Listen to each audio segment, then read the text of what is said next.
ಹಳಸಿದ ಅನ್ನ ತಿನ್ನೋ ನಾಯಿಗೆ ಇರೋ ನಿಯತ್ತು ಬಿಸಿ ಅನ್ನ ತಿನ್ನೋ ಮನುಷ್ಯನಿಗಿಲ್ಲ. ಸಹಿಸಿಕೊಂಡಿರೋವರೆಗೂ ಮಾತ್ರ ನಮ್ಮವರು. ಒಂದೇ ಒಂದು ಸಾರಿ ತಿರುಗಿಸಿ ಸರಿಯಾಗಿ ಉತ್ತರ ಕೊಟ್ರೆ ನಮ್ಮವರೇ ನಮಗೆ ವೈರಿಗಳು. ಇಷ್ಟೇ ಈಗಿನ ಸಂಬಂಧ.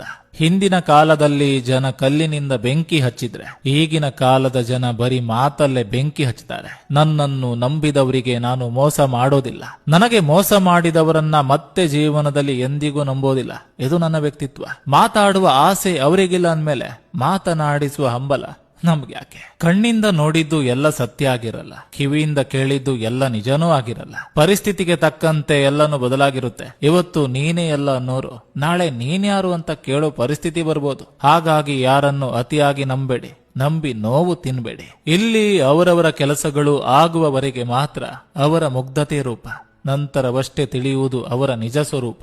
ನೆಮ್ಮದಿ ಕೆಲಸಕ್ಕೆ ಬಾರದ ಮಾತುಗಳು, ಕೆಲಸಕ್ಕೆ ಬಾರದ ಜನಗಳಿಂದ ಆದಷ್ಟು ದೂರವಿದ್ರೆ ಮನಸ್ಸಿಗೆ ನೆಮ್ಮದಿ ತಾನಾಗಿ ಸಿಗ್ತದೆ. ಪ್ರೀತಿಸುವುದಕ್ಕೇನು ಒಂದು ಆಕರ್ಷಣೆ ಸಾಕೇನು, ಆದ್ರೆ ಉಳಿಸಿಕೊಳ್ಳೋದಕ್ಕೆ ಯೋಗ್ಯತೆ, ಹಠ, ನಿಯತ್ತು ಎಲ್ಲವೂ ಇರಬೇಕು. ನಾನು ಯಾರನ್ನು ದೂರ ಮಾಡಿಲ್ಲ. ಯಾರಿಗೆ ಅವಶ್ಯಕತೆ ಮುಗೀತೋ ಅವರೇ ನನ್ನಿಂದ ದೂರ ಆಗಿದ್ದಾರಷ್ಟೇ. ನಾವ್ ಹೇಳುವ ಸತ್ಯಕ್ಕಿಂತ ನಮ್ಮ ಬಗ್ಗೆ ಬೇರೆಯವ್ರು ಹೇಳುವ ಸುಳ್ಳನ್ನೇ ಜನ ಜಾಸ್ತಿ ನಂಬ್ತಾರೆ. ಎಷ್ಟೇ ಉನ್ನತ ಸ್ಥಾನವನ್ನು ಸಾಧಿಸಿದ್ರೂ ಪರವಾಗಿಲ್ಲ, ಎಷ್ಟೇ ದೊಡ್ಡ ಪದವಿ ಪಡೆದ್ರೂ ಪರವಾಗಿಲ್ಲ, ನೀವು ಮಾತನಾಡುವ ರೀತಿ